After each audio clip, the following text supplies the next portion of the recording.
do we need another book about the Kennedy assassination? You could fill a library with books about the assassination. Most of these books, though, are focused on very specific questions. It's who shot JFK, and that's not what this book is about. This is not a who shot JFK book. This is really a book about presidential leadership. It's a book about Lyndon Johnson and how Lyndon Johnson handles the transition. Good morning and welcome to the Miller Center Forum. I'm George Gillon. Where were you on that Friday in November 1963 when President Kennedy was shot? Did you immediately tune to Walter Cronkite on CBS? All of us of a certain age remember those moments that day as clearly as our younger friends remember 9/11.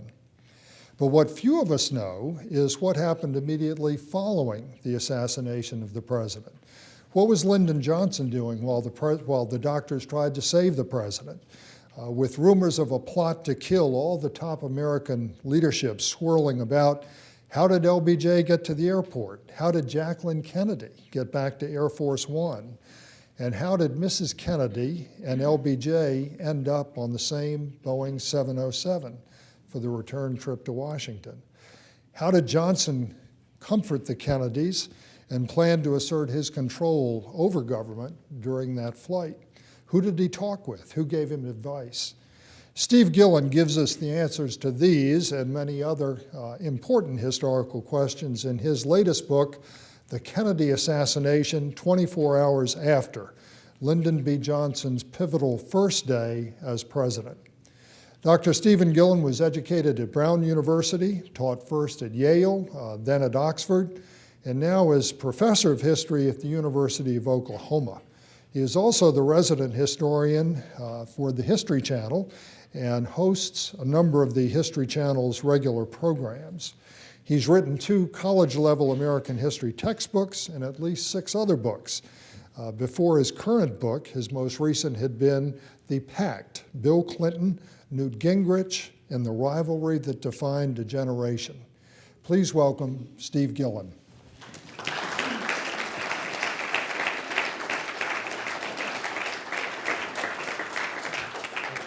Thank you.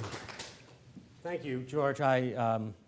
It's nice to be here, and I appreciate the kind words. I've been introduced many times at different events, and not all the introductions have been as kind as the one you just heard.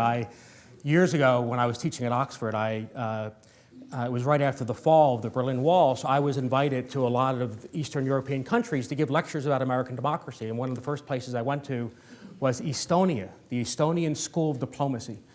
And I was introduced as the author of a number of forgettable books in American history. You know, and I have to tell you, it was true, but I didn't need to be reminded of that just as I was about to give a speech. So I appreciate, George, for being so kind. One of the first questions I think you have to address when you're talking about a book about the Kennedy assassination is, do we need another book about the Kennedy assassination? I mean, you could fill a library with books about the assassination. Most of these books, though, are focused on very specific questions. It's who shot JFK? Was there a shooter in the grassy knoll? Did Oswald act alone? Was there a conspiracy? And these are not the questions that I was interested in, and that's not what this book is about. This is not a who shot JFK book. This is really a book about presidential leadership. It's a book about Lyndon Johnson and how Lyndon Johnson handles the transition. This is a backdrop for this. As George mentioned, I live in 2 worlds. I'm a professor, but I also work in television. So I'm always looking for ways of trying to find common ground between the two. And I sit and I watch TV. And on the History Channel, for example, on any given night, I'm sure most of you are watching, and we have maybe 1 million viewers watching our primetime shows. But most academic books, most books that are written by historians, maybe you'll sell 5,000, 10,000 copies. I'm thinking, is there a way to use the conventions of modern television to help us to tell the past in a way that's more interesting and more refreshing? And it just came to me, my favorite TV show is called 24 with Kiefer Sutherland, and I've been watching it for years. I'm thinking, well, maybe this idea, just the concept, take 24 hours, take a crisis, a 24-hour period, and follow someone. I mean, in great detail. I think one of the problems with writing history books, and I've written a lot of boring history books, is that we're trying to tell events over a sequence of time. And what happens is the details get brushed out. The details of the way people actually live their lives. And if you focus in a 24-hour period, you can actually look at those details and you can empathize and understand the process. And you understand how chaotic and uncertain the historical moment is. So my original idea was to do a book that would take 6 or 7 of these great moments in American history, important moments in American history, defining moments, and focus on a decision maker in 24 hours. Roosevelt in Pearl Harbor. Truman sitting at home in Independence, and he gets the phone call from Dean Acheson that the North Koreans have invaded the South. You do Kennedy during the Cuban Missile Crisis. You do Johnson during the Kennedy assassination. And that was my original idea. And after meeting with some editors, what they said is, these stories are so dramatic in themselves that take the most dramatic one and do it as a book. And that's how this book emerged. This is a book about, it's really a part of a larger concept of looking at presidential leadership in a time of crisis. And that's what this book is designed to do.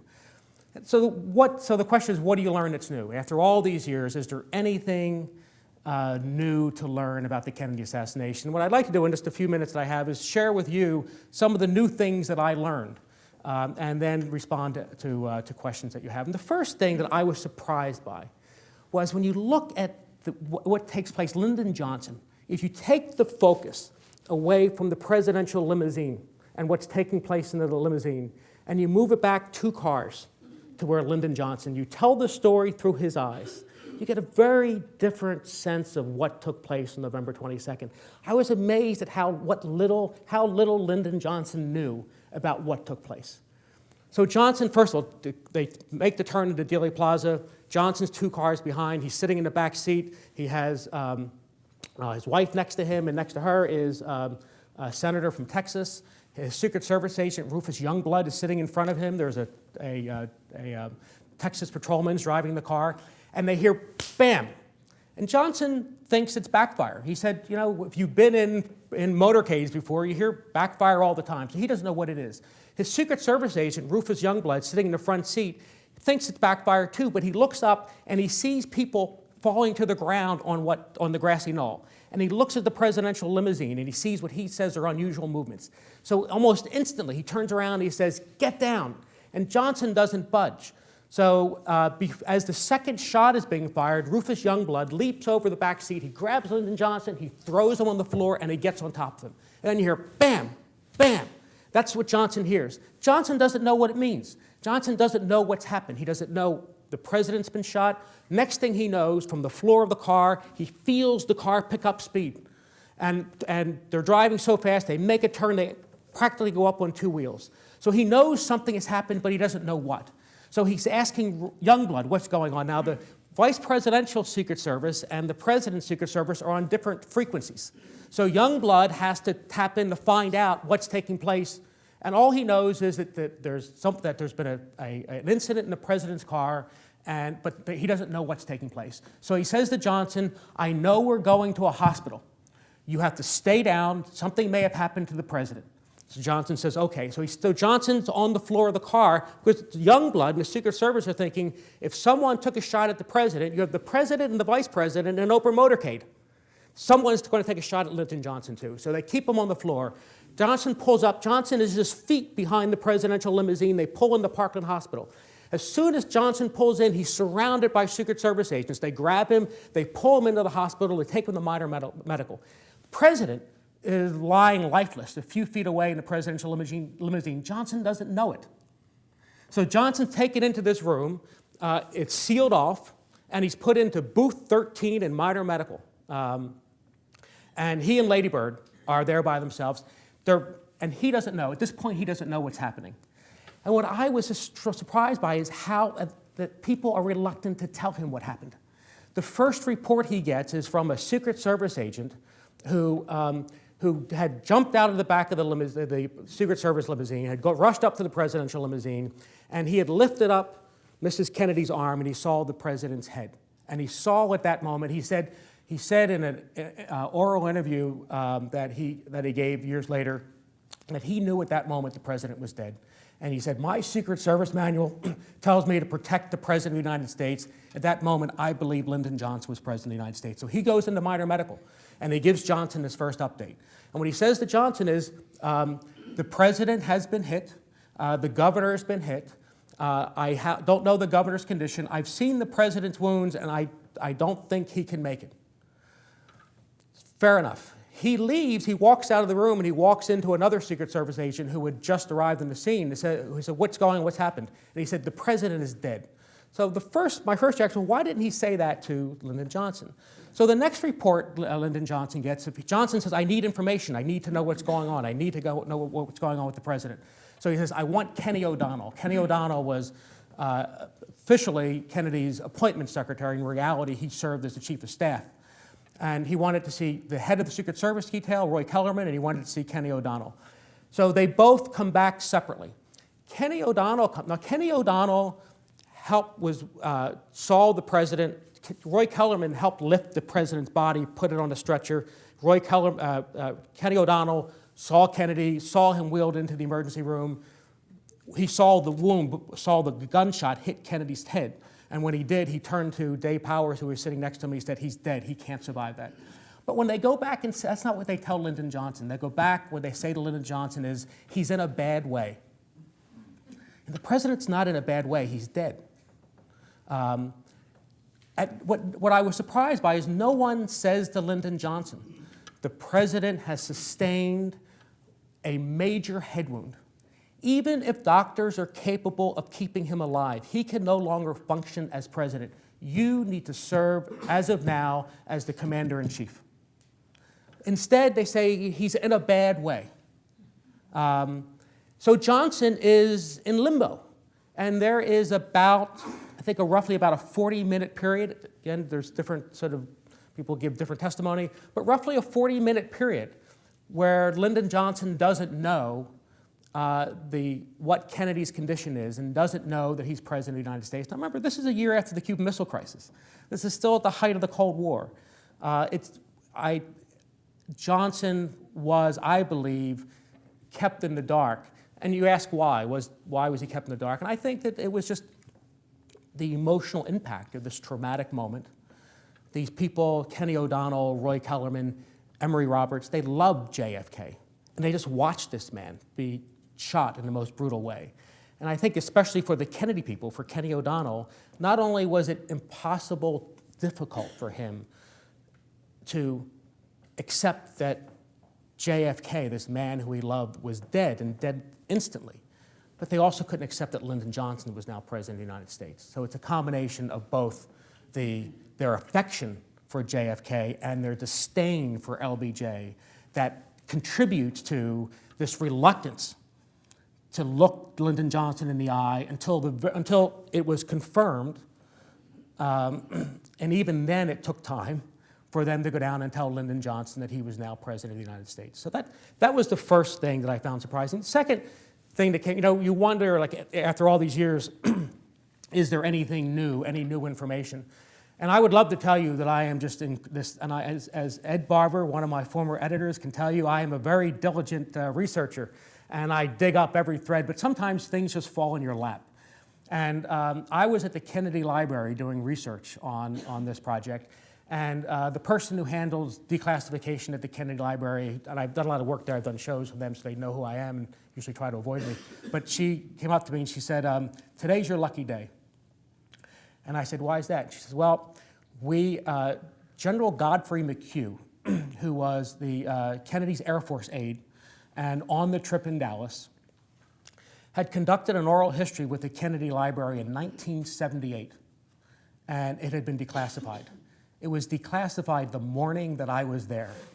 Literally, they got the word back from all the various military phases that this has to go through, that it was officially declassified. I said, that's great, that's fascinating. Is there anything in there that would be of interest? She said, oh, yes. So she went and she brought it to me. And now this is the story that Godfrey McHugh tells that had never been told before. First context. Johnson, after he's told that Kennedy is dead, he flees Parkland Hospital and goes back to Air Force One. And he makes the decision that he wants to be sworn in on Air Force One in Dallas before flying back to Washington, and for a variety of reasons. Now, the Kennedy people stay with the president's body. Once they load the body into a coffin, they want to take the body back to Washington. And they're stopped by a local justice of the peace who informs them that this is a murder, that it's a local issue, and that the autopsy will be performed in Dallas. And you cannot remove the body from Dallas. So they explain, this is the President of the United States of America. He has just been shot. This is his widow who's covered with blood. She would like to leave your city. And they said, I'm sorry, but for us, it's just another crime. So these 8 well-armed, burly Secret Service agents gather and they say, we're taking him. So they literally steal the body of the President of the United States. They force their way past the local Dallas cop. They put it into a car, they drive, they speed back to Air Force One. Now, the Kennedy people have this heavy coffin, they load it into the plane, they strap it in, and they think that the Dallas police are organizing a posse, and that they're coming to Air Force One, they're going to surround the plane, they're going to board the plane and drag the body off.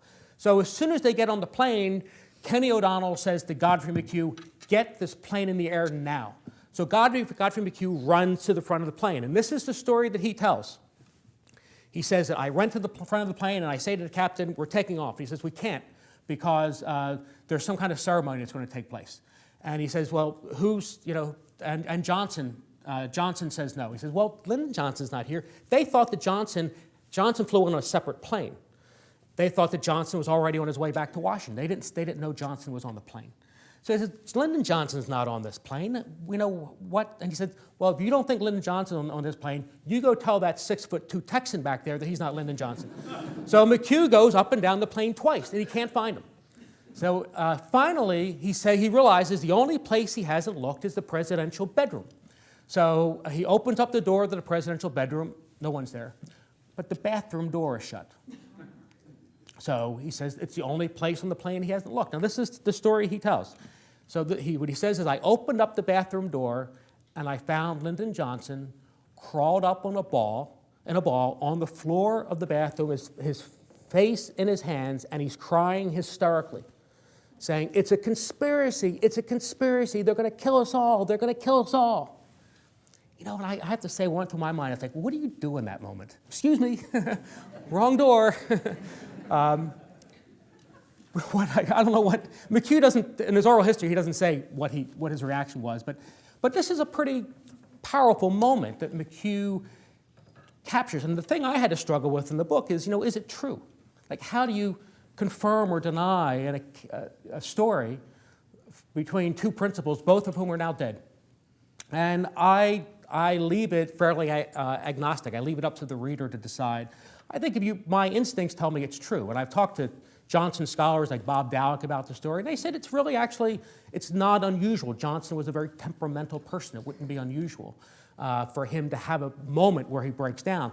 Everyone else, of course, talked about how Johnson, what great control he had, and how much poise he had through the whole experience, which I think is generally true. But it's possible that he had a moment, and he had this moment, and McHugh discovered him during this moment. So I find the story credible, but it can't be proven true or false. But I think what's interesting is that it shows, this dimension of leadership. It shows that even if it is true, I don't think it takes away from the larger point. Now, this day and the events of this day have been, I think, the major players, at least Johnson and Kennedy. It was really William Manchester in his book, Death of a President, that defined the events of this day and passed judgment on them. And he was very critical of Lyndon Johnson. And Manchester's children were kind enough to give me access to all of their father's research notes. So, which was remarkable. He did interviews with all the major players back in 1964, a year after the assassination took place, and no one else had seen these notes before. And it gave me, I was really able to sort of capture the detail of the moment by reading these accounts of people. But I read Manchester's notes, his book, but came to a very different conclusion than he did. He's very critical of Lyndon Johnson and the way Lyndon Johnson handled the crisis. And I think, despite some mistakes, which we can talk about in the Q&A, and some miscalculations, that overall, Johnson was brilliant in the way he handled the transition of power in the 24 hours after the assassination. Lyndon Johnson somehow, this is one, there's no manual. We talk about presidents, like, well, we want to elect a president who's smart, but they surround themselves with the smartest people. But there are moments, like Kennedy in the Cuban Missile Crisis, and Johnson on the assassination, where he's by himself. He doesn't have a team of advisors. He doesn't have people around. He's not asking for opinions, then making a decision. He's making decisions based on his gut. There's no manual that says this is what you do when the president of the United States is brutally assassinated in a limousine while you're on away from the White House. But Johnson had to make these decisions, and he had to make them instantly. And most of the decisions he made that day were brilliant. He understood from the very beginning that what the public needed was reassurance, that they needed to know that there was a president of the United States. So when he gets back to Air Force One, the question is, do we fly back to Washington and take the oath of office, or do we have the oath of office in Dallas? Many of the Kennedy people were very upset that Johnson, in their mind, was too quick to seize the reins of power. But Johnson understood, and I think appropriately so, that the United States needed a president, and they needed to know that there was someone in charge, and it was necessary to have that ceremony. He also understood the symbolic value of Mrs. Kennedy. So Johnson masterminded that picture that we all have in our head, which shows you how brilliant he was, because when I just mentioned it, all of you pictured it, because you've all seen it, because it's right in front of you. Notice it's a book. It's in my book here. Just wanted to remind you. Take credit cards, right? Johnson understood that the public needed to see this picture, and they needed to see it as soon as possible. So what happens is the swearing-in takes place in Dallas. Within 3 minutes, the plane is in the air. But what happens is the photographer who takes this picture gets off the plane and goes into Dallas, sends the picture out over the wire services. So while Lyndon Johnson is largely out of touch from the public anyhow, on a plane at 30,000 feet flying back to the United States, the public is already seeing this photograph. Now, what's interesting about this is that Johnson wanted to do the same thing when they landed in Washington. And it gives you ideas of the tensions, and I think some of the tensions that are building that later define his presidency. When he lands in Washington, he wants to do the same thing. He orchestrates. He realizes the world's media is going to be there. So what Johnson wants to have done is he wants to have a device pulled up to the back door and have a military guard remove the president's body, bring the president's body down, and pull it away from the plane. Have steps brought up.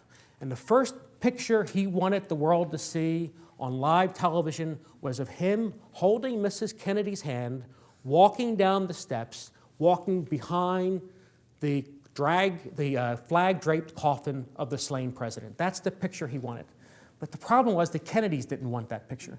So about 15 minutes before they landed, all the Kennedys gathered back by the coffin. And when they landed, the back door opened and the military guard came up. Godfrey McHugh tells them to get off, and they carry the body. They carry the body down, they put it into the hearse, and they drive. By the time Lyndon Johnson even gets to the back door, the body is gone. So you see in that moment, I think, some of the tensions and some of the conflicts in the hours after the assassination that would, in time, undo his presidency. And I think you see, in this 24 hours, what you see is the footprint of Lyndon Johnson's presidency. You see a man of great brilliance, but also you see tragic flaws. You see a man who's insecure, a man who's uncertain, a man who desperately needs the support and the blessing of the Kennedys, a blessing that he would never get. So let me stop there, and I'd be happy to take questions. Just before we do questions, I need to advise you, I only take easy questions and compliments. Thank you.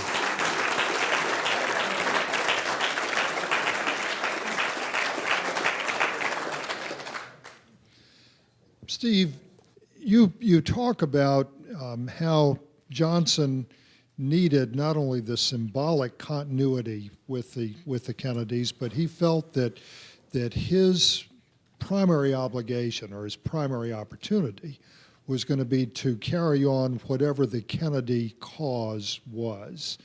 And you end your book by saying that LBJ was not really clear on what the JFK cause was.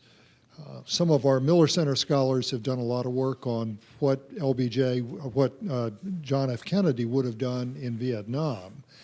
And the conclusion they've made is that it's very difficult to discern exactly what his program would have been. But on civil rights, it's clear that the Kennedy commitment was probably not as deep as Lyndon Johnson would have had it. How do you see that transition of the early conversations with Martin Luther King and other civil rights leaders? How do you see Johnson sort of glomming on to what he could of the Kennedy legacy in order to push that through the legislative victories of 64 and 65? That's a great question. Kennedy was a benefit but also a burden for LBJ, because LBJ felt that he needed to define his presidency as fulfilling the unfulfilled dreams of the Kennedy administration. But on so many issues, and those two in particular, as George mentioned, civil rights in Vietnam, especially in Vietnam, it wasn't clear what direction Kennedy was going to go. Johnson, as you know, as vice president, was critical, very critical, of Kennedy's position on civil rights. Not his position, but the way they were going about trying to pass legislation. He just felt that they were amateurs, that they did not have a clear idea of how things should be done. And what Johnson does, you know, in the months after Kennedy dies, he, on the one hand, is wrapping himself in the slain president's memory, at the same time that he is trying to define himself and establish himself as a leader in his own right and support policies that went far beyond anything that was that Kennedy would have done. And I think that what the insecurity with Johnson when it comes to civil rights, no matter what issue he was pursuing, I don't think he ever lost that sense, even after his massive landslide in 1964, and largely because of the presence of Bobby Kennedy. He always felt, and you see this in the taped conversations, which you have here at the Miller Center of Lyndon Johnson. He's, even in 1964, 65, 66, even after he's won the presidency in his own right, he still feels burdened by the Kennedys. And it's not so much, it's the myth of JFK he's burdened by, but now channeled through RFK. And Johnson never feels legitimate. Even as he's passing the Civil Rights Act of 64, the Voting Rights Act of 1965, he never feels that, and even after he wins a massive landslide in 1964, he never feels that he fully escapes Kennedy's shadow. And I don't think he ever does. How did he move, though, so successfully in developing the Kennedy legacy on civil rights into the legislative victories of the Civil Rights Act and the Voting Rights Act? Well, the Civil Rights Act, I think that was the Civil Rights Act Kennedy proposed. Kennedy gave his famous speech on June 11th of 1963, where he became the first president ever to refer to civil rights as a moral issue. He then, within a few weeks, submitted legislation to Congress. What Lyndon Johnson does, and does brilliantly, he gives the speech before Congress. Kennedy's buried on Monday. I think it's Wednesday that he gives the speech before Congress, where he says, we will carry on. And for him, civil rights is probably the issue that more than any other he is determined to see through. And he had been determined before JFK died. He felt that JFK was not pushing the legislation as hard as he could have. And Johnson used all of his parliamentary skills. He did all the things that Kennedy would not do. There was no Kennedy treatment. There was a Johnson treatment. And when you have Lyndon Johnson 6 inches from your face, you usually say yes. And Johnson was able, I think Kennedy's death provided him with an opportunity to mobilize sympathy into a legislative agenda. He focused initially most of that energy on civil rights, and he combined that with his great parliamentary skill to push through and strengthen the civil rights of 1960, the Act of 64. I think 65 is really, I think Johnson was hedging on voting rights. I think he wanted to do voting rights. He was looking for the right time. And I think he was pushed politically by the events in Selma to support the Voting Rights Act in 65 sooner than he would have. So he, like Kennedy, is responding to political events. I think the Voting Rights Act of 65 has less to do with him manipulating Kennedy's legacy, and it has more to do with the specific moment of, and especially the events that took place in Selma. Several times you referenced the location of your sources, but I'm very curious as to what form they took. You talked about some of the interviews that took place in the year following his assassination, but if you could talk a little bit more and flesh this out. I'd be happy to. How you put this together. There are, most of the sources for this, this is perhaps one of the most well-documented days in human history. You have the Warren Commission and their vast volumes of evidence and people who have testified before the Warren Commission, which is still a very valuable source. You have most of the agencies involved in the assassination have done their internal reviews. So if you go, and I think President Clinton signed a bill that brought all this stuff together. So everything related to the assassination is at the National Archives in Washington. They've requested that all the presidential libraries and all federal repositories that have information related to the assassination make copies and put them in the National Archives. So your one-stop shopping for all federal documents related to the assassination is the National Archives in Maryland, actually, the Archive of Maryland. But I wanted to have an excuse to go to Austin, Texas, so I went to the Johnson Library.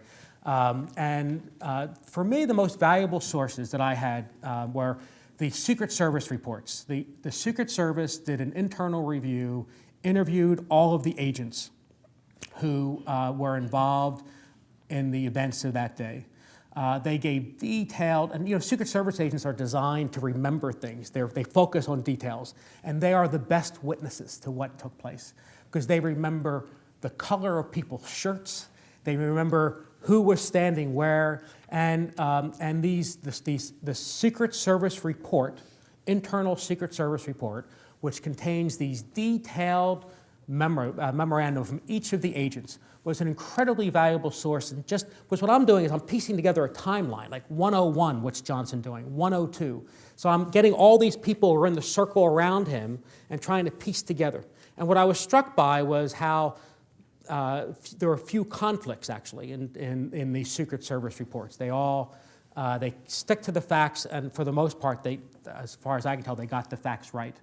The big issue was they disagreed about when Lyndon Johnson was told he was president and who told him. but that's a separate story. So that's one great resource of the Secret Service. The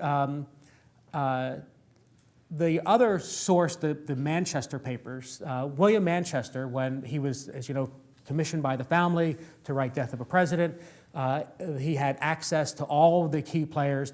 And we were having trouble figuring out whether these notes that I reviewed were actual transcripts or whether Manchester took very detailed notes and then typed them up.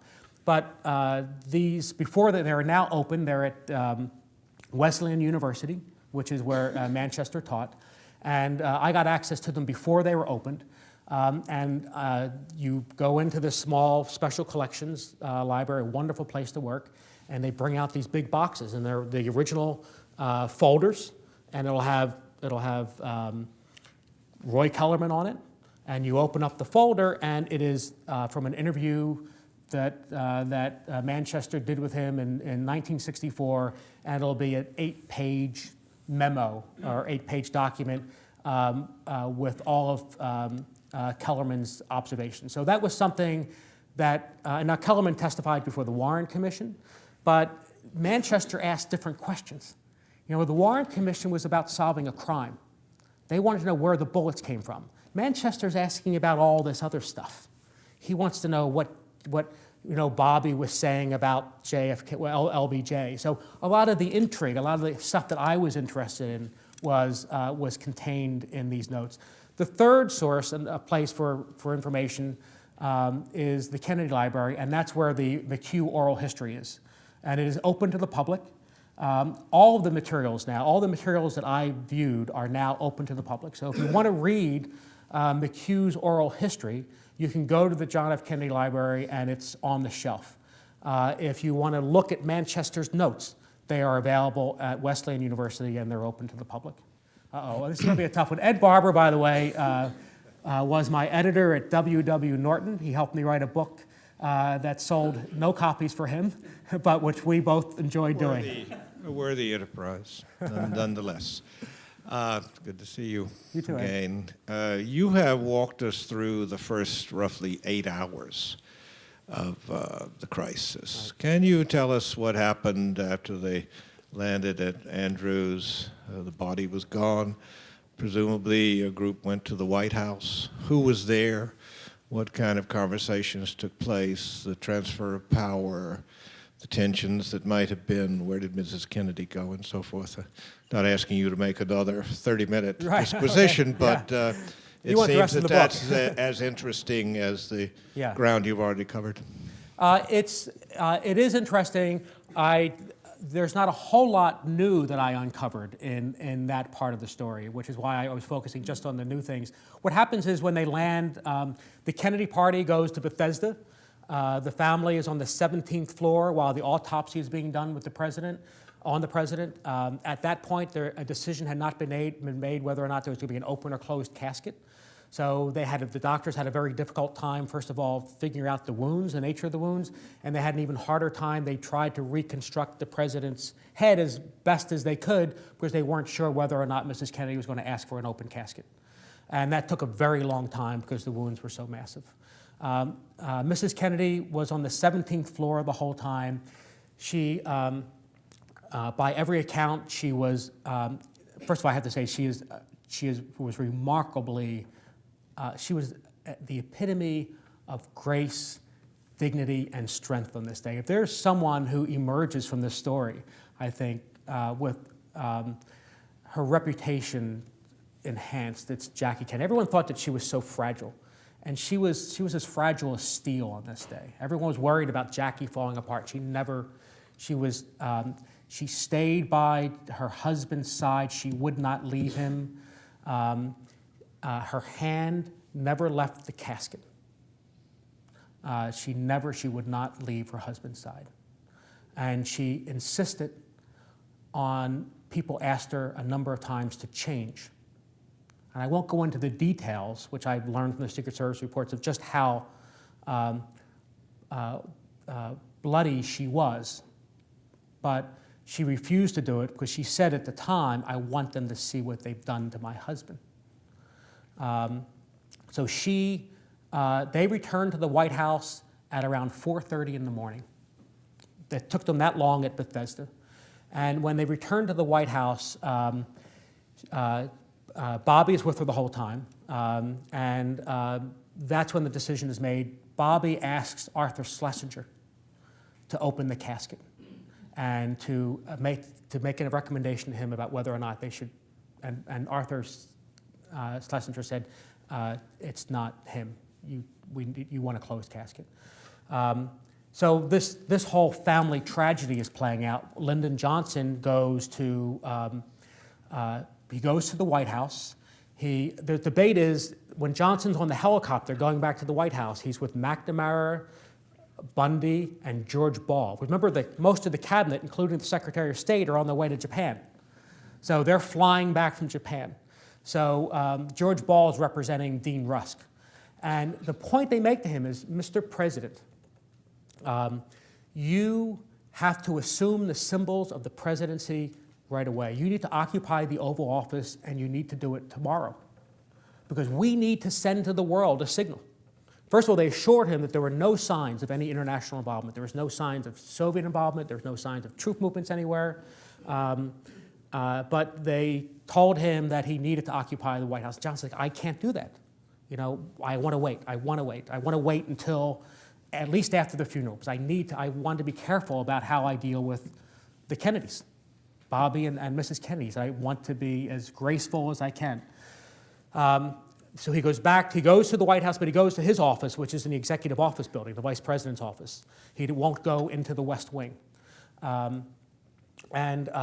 works there for a little while. He makes phone calls, asks for support, eats a sandwich.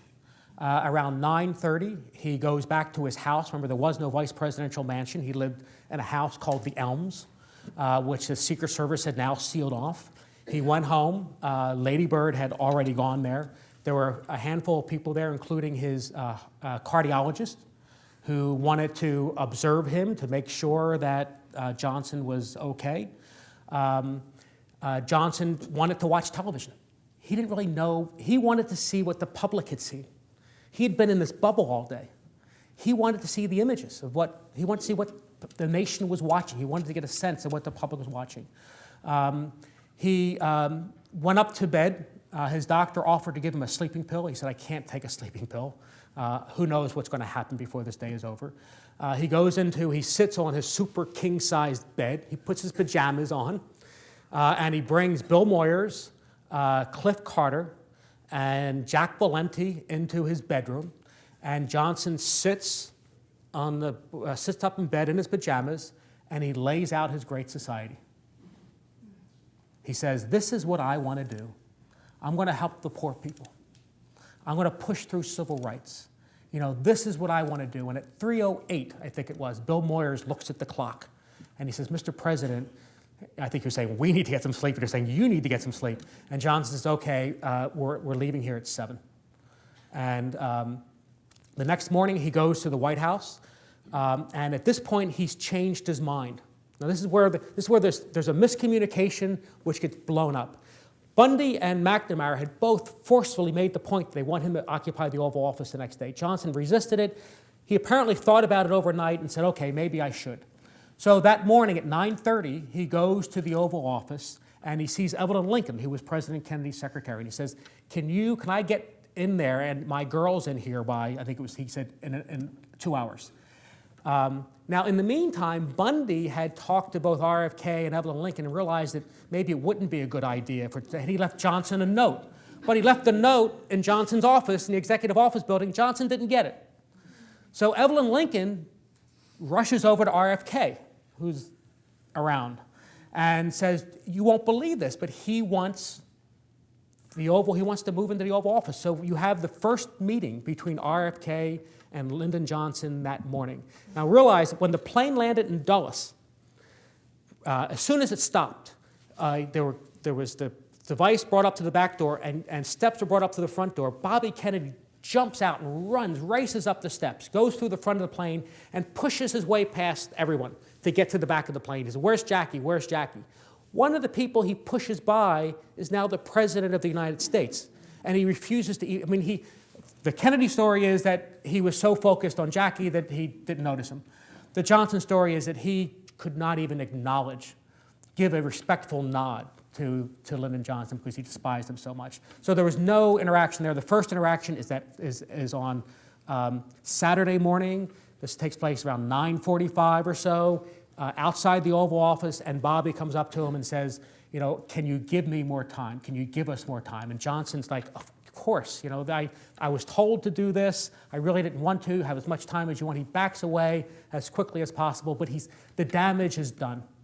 And what Johnson does for the rest of the day is he brings in the main Kennedy players, McNamara, Bundy. So McNamara tells a story. He says, you know, I have a meeting set up with the president. He's being briefed by the CIA. He's brought up to date on the assassination, who may be involved.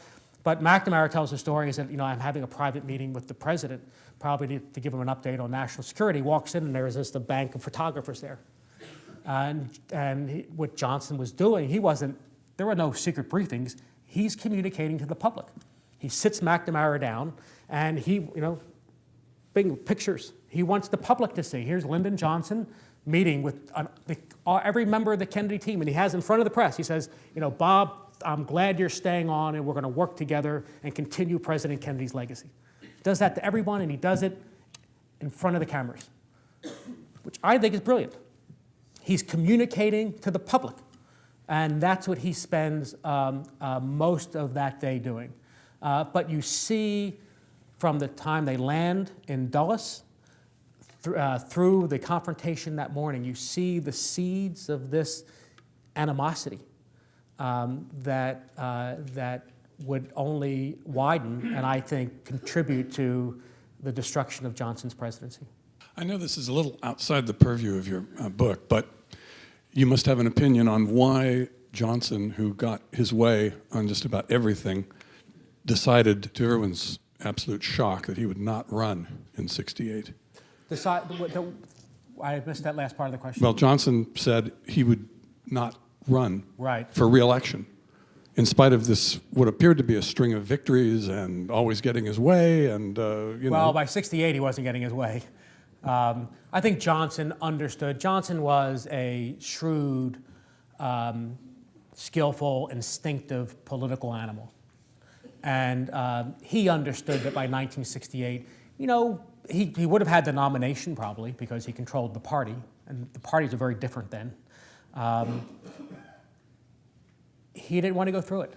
And I think he understood, I think he was damaged and hurt by the backlash, both from the right and the left, against him. He was, campuses were revolting in America. There was racial issues, riots taking place in streets. I mean, Johnson, what's interesting, if you take this moment, in the hours after Kennedy's death, he's laying out this vision for where he wants to take America. He has this, he's going to be the next FDR. He realizes by '67, certainly by '68, that's never going to happen, that he's never going to achieve this dream, that there's a chance maybe that he could hold on to power, but he can't do anything with it. That his dream had turned to a nightmare, and even if he could somehow manipulate and push himself through another election, which I think was unlikely, that he had lost his political credibility. And it was no longer feasible for him to believe that he could achieve his dream of being the next FDR. And so he made the right decision. And it was probably the only decision politically that he could have made. In reading the Randall Woods biography some months ago, and then in rereading parts last night, the things that struck me about the first 24 hours was the brutal way the Kennedys treated Johnson. And that had been a continuation of the pattern throughout the presidency. And Johnson's ability to really start thinking about his legislative program within the first 24 hours. Also in my other reading, it's clear to me that he's harbored that program long before he was a member of the Kennedy administration. And I seriously doubt that the Kennedys had any plans to or capability to enact what was a remarkable piece of legislation in the following year or two, a remarkable amount of legislation. I was disappointed that your presentation didn't bring out some of those points, certainly the points within the first 24 hours. Well, let me make a couple observations. One is that Kennedy's death is what creates the moment. Lyndon Johnson's ability to achieve the legislative success that he achieved in 1964 and 1965 was made possible by the public shock at the assassination of John F. Kennedy in 1962, and Johnson's ability to manipulate that. You know, had Kennedy not been killed, would there have been the political opportunity available to Lyndon Johnson or anyone else to mold into the type of agenda that Lyndon Johnson created? I don't believe so. I believe that Kennedy's assassination creates an historical moment, unique historical moment, which Lyndon Johnson then brilliantly manipulates. So Kennedy, you can't take Kennedy's death out of the calculation in the way that he dies. Kennedy's death sets the stage for Lyndon Johnson to achieve a lot of the things that he did. Secondly, in terms of the tension between the Kennedys and the Johnsons, you know, the tension was primarily between RFK and LBJ. Johnson was on the ticket because John F. Kennedy wanted him on the ticket, over the strong opposition of his close advisors, mostly RFK. And throughout the Kennedy presidency, there was this constant bickering going on. You know, Johnson would go into JFK's office and he says, you know, can't you control that kid brother of yours? And Bobby's constantly backstabbing at LBJ, trying to make him look bad. They despise each other. Jeff Sessions' book, Mutual Contempt, I think is probably the best book in outlining that. And also, so I don't think that the Kennedy animosity, it's RFK, and I think it's Kenny O'Donnell. It was not shared by the president. There are other people close to the president, you know, McNamara, a lot of his other senior advisors who embraced Johnson. So the Kennedy group is not monolithic. But yes, the Kennedys, I think it comes through very clearly in the book, is that the Kennedys were grossly unfair to Lyndon Johnson in these 24 hours. And that treatment, especially from RFK, doesn't change. I do think, though, that it's important that we recognize that RFK is a moving target, and that the RFK we see here, who is responding to Lyndon Johnson, is very different from the RFK who emerges in 1967 and 1968, and the RFK who eventually runs against Lyndon Johnson. I think the RFK who runs against Lyndon Johnson in 68 runs against him for principle. I don't think he's running against him because he harbors a personal animosity. But I think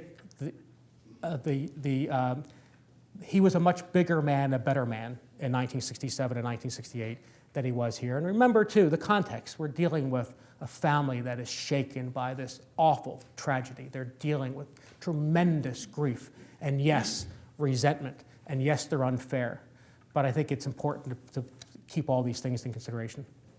After the assassination, Johnson's impulse was to take a very public posture.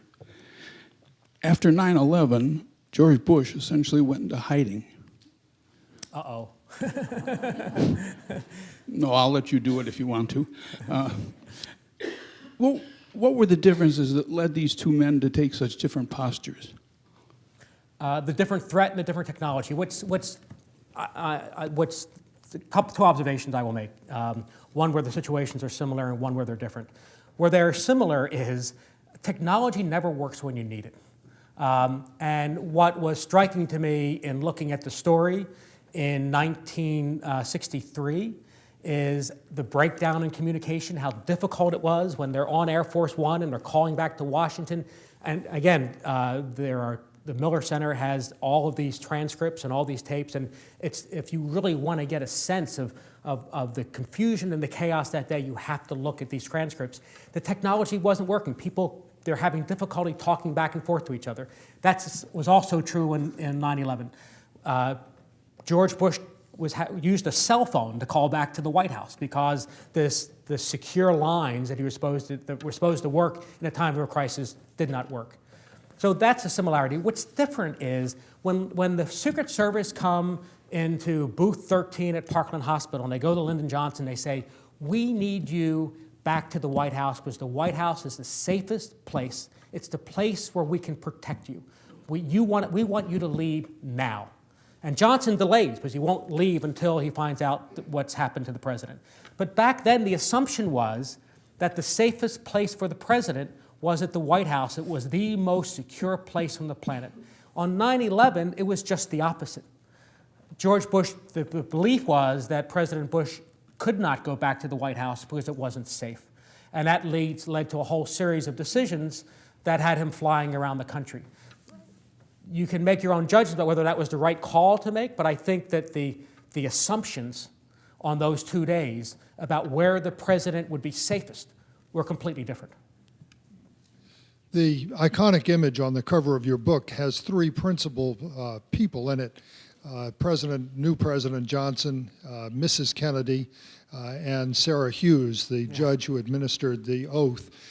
You tell two very interesting stories in the book that I'd like to ask you to close here with. One is how Mrs. Kennedy came to be in the picture, how she was persuaded to be in the picture. And then the second is not only how Sarah Hughes came to be in that picture, but how she came to be judge, and the involvement of Sam Rayburn and the sort of behind-the-scenes machination of Lyndon Johnson. Both great stories. Johnson wanted Sarah Hughes to be a federal judge, and he nominated her. And Bobby Kennedy said no. He turned her down. And Lyndon Johnson, this is one of the times when Lyndon Johnson went into the president's office and said, what are you got to control that kid brother, the kid brother of yours. He's making my life miserable. And so Johnson then tells Sarah Hughes that she's not going to get the judgeship, and he goes and calls another friend and says he's going to nominate him. And Johnson goes on. The way Kennedy dealt with Johnson, at one point Kennedy's like, I can't deal with seeing that hound dog expression on his face every day. What do I do? And his friend, Governor Smather, said, send him abroad. So you look at Johnson's schedule, all of a sudden he's traveling all around the world. He loves it because he's the center of attention. So Johnson's away on one of his trips, and it's announced that Sarah Hughes is now a federal judge. So you can't understand what happens. And what happens is that Sarah Hughes not only had Lyndon Johnson supporting her, she also had a guy named Sam Rayburn, who happened to be a pretty powerful Speaker of the House. So Rayburn calls Bobby Kennedy and says, why have you turned her down? And Bobby said, she's too old. And Rayburn says something to the effect that, well, you think everybody's too old. If you want your legislation passed, she'll be the right age. And the next day, Sarah Hughes gets nominated for this federal, and which only sort of angers Lyndon Johnson more because he thinks, again, this is where misinterpretation comes into play. He doesn't know about the conversation between Rayburn and Bobby. He thinks Bobby orchestrated the whole thing to embarrass him. He thinks that Bobby turned him down, and then after Johnson left the country, then announced that she was judge, just to make him look bad. So that's how she got into and what happens on this day is that Johnson, when he gets back to Air Force One, he calls and asks for her specifically to administer the oath. And she's in Dallas. She was actually at the Chamber of Commerce event that the president was supposed to speak at. They tracked her down, and she came over, and she delivered the oath. Jackie is in the picture. Jackie gets back to Air Force One. There's a sort of a cabin in the back where the Kennedys were gathered. At one point, she went into the restroom, and Johnson said to Kenny O'Donnell, I'd like for Mrs. Kennedy to stand with me. And Kenny O'Donnell says, you can't do that. She's been through too much. You cannot, that's obscene. It's obscene for you to do that. And Johnson says, just ask her, please. So Kenny O'Donnell goes back, and he paces back and forth, but he doesn't want to bother. He knocks on the door, and he opens the door, and she's sitting, and she's combing her hair. And he says to her, "The President Johnson, you don't have to do this. You don't have to do this. But Johnson wants you to stand with him while he takes the oath." And she looks at him, and she says, "It's the least that I can do." You know, just think about that. Think about that moment. And think about the extraordinary grace and dignity of that woman. So that's how you get the picture. It's a wonderful book. I raced through it. And to the extent that recommendations ever influence your decision whether or not to read a book, it's a great book. Thanks very much, Steve Gillon. Thank you.